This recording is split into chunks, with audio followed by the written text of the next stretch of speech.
Kita lebih banyak dan serius sungguh-sungguh membutuhkan Tuhan dalam hidup. Kita ditekankan, jangan takut ada masalah. Percaya dia tolong. Nah, tidak salah. Kita ini perlu Tuhan dalam hidup kita. Tetapi satu bagian lain lagi, dia juga itu perlu kita.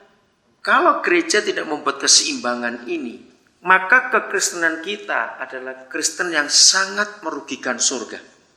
Mengapa saya bisa berkata bahwa kalau kebenaran ini tidak seimbang dalam kehidupan kita, surga jadi rugi. Bahkan kalau saya berkata lebih enggak enak lagi, kita ini tanpa sadar adalah perampok-perampok surga. Loh, kenapa? Perampok. Kenapa merugikan? Karena kita hanya menuntut. Tuhan, aku sakit, aku perlu sembuh. Tuhan, aku lagi susah ini. Tolong jalan keluarnya bagaimana? Tuhan, aku lagi perlu duit. Bagaimana itu? Aduh, pacarku putus, Tuhan, bagaimana? Lihat, semuanya hanya kita minta dari Tuhan untuk memenuhi keperluan kita. Hal ini kita akan pelajari sekarang ini. Bagaimana dia juga perlu kita dalam hidup ini. Kita lihat Yohanes 14 ayat 12. Aku berkata kepadamu.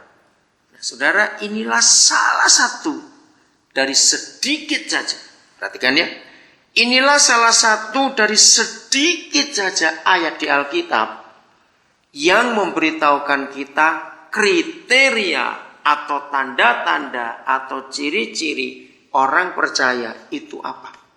Enggak sampai 10 ayat dalam Alkitab, enggak sampai. Yang menunjukkan kepada kita siapa itu orang percaya. Nah, ini salah satunya dari sedikit itu. Saya baca lagi, aku berkata kepadamu. Tuhan kita Yesus menyatakan hatinya kepada kita. Sesungguhnya siapa? Yang percaya kepadaku. Stop dulu. Nah, kalau kita mengaku orang percaya, ini konsekuensinya. Tahu kata konsekuensi? Tanggung jawabnya. Hal yang harus dikerjakan. Saya ulangi lagi. Kalau saudara dan saya menyebut diri orang percaya, maka inilah konsekuensinya. Dan konsekuensi ini seringkali kita lupa. Karena penekanannya hanya kepada kita perlu Tuhan. Dia berkuasa. Mujizat itu nyata. Doa itu hebat. Tidak salah. Tapi keseimbangannya tidak ada. Kalau bagian yang satu ini kita nggak tahu. Nah, ketika kita menjadi percaya Tuhan Yesus, bukan hanya hak kita yang boleh minta apa-apa dari dia, tapi dia pun punya hak untuk minta apa-apa dari kita. Bisa berkata amin? Saya ulangi, bukan cuma hak kita untuk minta apa-apa dari dia, tidak. Tapi hak dia juga untuk minta apa-apa dari kita. Kenapa saya paling tidak suka kalau ada orang Kristen berkata, ayo kita klaim Tuhan. Saya itu paling jengkel dengar kata itu, saudara. Kenapa jengkel? Nomor satu, kata klaim itu hanya boleh di perusahaan asuransi. Betul tidak? Karena punya hak. Karena bayar premi. Maka kita punya untuk klaim. Yang kedua, siapa kita berani klaim Tuhan? Kita nggak pernah bayar premi. Betul tidak itu? Itu konsep yang salah. Kenapa sampai ada pengajaran bisa klaim Tuhan? Karena ketidakseimbangan ini. Nah, kalau sampai kita bisa klaim Tuhan, saya akan protes kepada Tuhan. Klaim kami juga Tuhan. Berani nggak kalau dia klaim kita? Mati kita. Mau bayar pakai apa? Nah, konsep itu yang membuat kita tidak pernah seimbang dalam hidup ini. Oke, kembali ayat 12. Sesungguhnya barang siapa percaya kepadaku, bukan cuma kita punya hak untuk terima janji-janjinya, diberkati, disembuhkan, semuanya, dijadikan jodoh, oke. Tapi lihat, ia akan apa? Melakukan juga apanya? Pekerjaan-pekerjaan yang aku lakukan. Stop dulu, jangan terus. Nah, menurut saudara ketika mendengar pernyataan ini, lagi sekali, sedikit sekali di Alkitab ada ayat yang memberitahukan kriteria, tanggung jawab, tanda-tanda, ciri-ciri orang yang percaya. Dan yang sedikit itu ini salah satunya. Ternyata luar biasa. Yang percaya kepada Yesus, maka orang itu juga melakukan juga pekerjaan-pekerjaan yang aku lakukan. Artinya apa? Berarti kita harus apa? Ayo coba jawab. Pekerjaan-pekerjaan. Iya, bentuknya apa? Iya, bentuknya apa? Melakukan juga pekerjaan-pekerjaan yang aku lakukan. Dalam bentuk apa artinya? Ayo bagaimana? Ya, betul. Apalagi menyembuhkan orang sakit. Iya, pelayanan. Nah, ini lagi kata pelayanan juga salah. Oke, saya stop dulu. Saudara, luar biasa konsep ini, tapi kita sering tidak tahu. Melakukan juga pekerjaan-pekerjaan yang kulakukan. Artinya adalah kita menyelesaikan pekerjaan yang belum selesai. Betul tidak? Nah, ini tuntutan Tuhan kepada gereja. Melakukan pekerjaan-pekerjaan yang dia pernah lakukan, itu artinya kita dituntut untuk menyelesaikan pekerjaan yang belum selesai. Saya tanya lagi, apa pekerjaan yang belum selesai? Beritakan Injil, tepat sekali. Beritakan Injil. Saya tidak tahu saudara kita yang kita temui di tangga tadi Kristen atau tidak. Dia belum Kristen, itu kesempatan. Tapi saya tegur dia diam, saya jadi bingung tadi itu. Nah, itu contohnya. Dia Muslim. Kita harus ceritakan kasih Yesus. Bukan diajak jadi pindah beragama Kristen. Tidak. Tolong ya tugasmu itu. Karena kamu temannya. Gak perlu malam ini kamu jangan pulang. Temui dia dulu.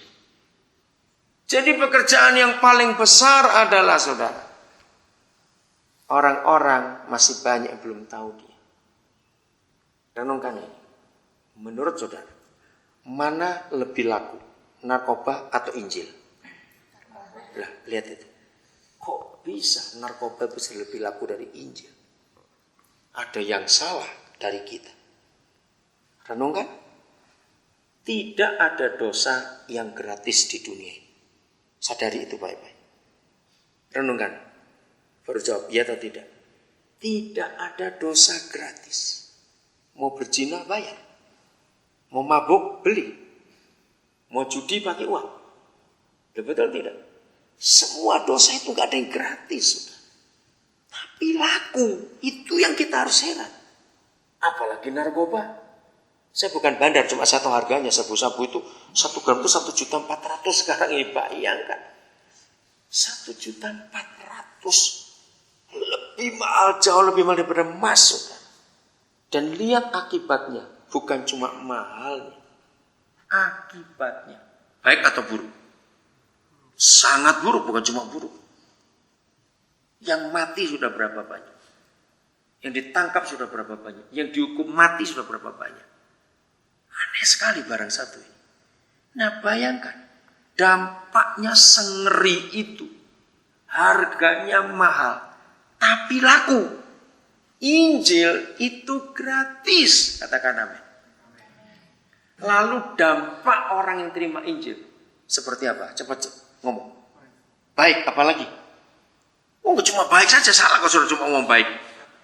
Ya, apa bentuknya? Selamat. Apalagi? Terlalu rendah kalau cuma selamat. Semangat. Apa? Pemulihan. Apa bentuknya? Cepat. Lah, berarti sudah banyak yang ngerti Injil itu apa itu kekuatannya. Nah, ini contohnya. Mengapa kalau saya tanya apa itu dampak Injil? Kita sulit jawab. Saudara seperti begini. Ya, renungkan. Kalau saudara salesman sesuatu. Tentu barang-barang alat rumah tangga atau obat, vitamin atau apa saja. Betapa celakanya kalau salesman nggak tahu dijual itu apa. Aduh kami nggak tahu, saya cuma dititipi. Beli aja sesudah. Ini goblok betul salesman kayak begini. Atau lebih celaka lagi, kalau ada orang salesman perfume, tapi bau badannya minta ampun. Ngerti nggak contoh-contoh tadi ini? Nah, maka kalau saya pakai ilmu bisnis, yang mahal, dampaknya mengerikan, laku keras, yang gratis, dampaknya hebat, luar biasa orang yang terima Injil ini tidak laku. Maka yang goblok salesman. Siapa salesman Injil? Ya sudah. Kita bertobat, kita ini goblok semua. Ini yang kita nggak pernah tahu. Bahwa pekerjaan-pekerjaan Tuhan Yesus belum selesai di bumi. Tadi berkata pelayanan. Ini salah. Karena 100% yang dikatakan gereja pelayanan itu cuma di dalam gereja. Khotbah, doa, mimpin pujian, singer, main musik, doa. Maaf, itu bukan pelayanan. Karena pelayanan itu harus ke orang langsung. Bukan kepada aktivitas.